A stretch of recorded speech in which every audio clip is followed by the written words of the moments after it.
From the author of the New York Times best-selling I Survived series that has more than 25 million copies in print, author Lauren Tarshis brings us an in-depth look at the American Revolution in 1776, and she joins us now to talk about it. Good morning, Lauren. Good morning, Alex. Thanks so much for having me. Of course, it's great to have you. I always love talking history, so let's talk about your latest book. What story does it tell? It tells the story of the American Revolution.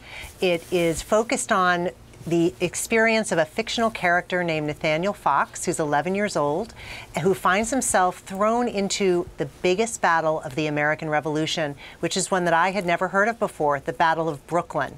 And the reason why that battle was so important was not only because it was so enormous, was that it was also the first battle after the American Revolution, the Declaration of Independence was signed, and it was the first battle that General Washington led the Continental Army, the Americans, into. And it was a total disaster, but we came back. General Washington learned from his mistakes, and it had these just great themes of resilience and rising from failure that I think was such a huge theme of the entire revolution. Right, that's fascinating. So why choose to tell the story through the eyes of this young boy?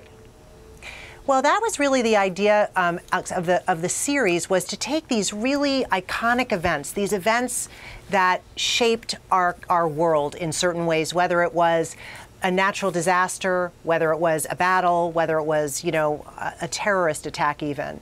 And to tell it in a way that is going to resonate with young readers, that's not going to be too frightening for them, that's really at their level, so they can engage in it. So by telling the story not just as facts and dates, by really telling it as a story with a child like them at the center, the kids can become, even kids who aren't real readers, and certainly kids who are not history buffs, can become really involved, spark curiosity, and want to learn more on their own. Well, I know any time that I've identified with history is certainly in the way that it's told in a story. That really helps put it in perspective and helps you really understand all the characters, the places, and the things, rather than trying to remember all these dates that may not necessarily mean something on their own. If you really add a character to it, it makes a huge difference. So what type of research goes into writing a book like this?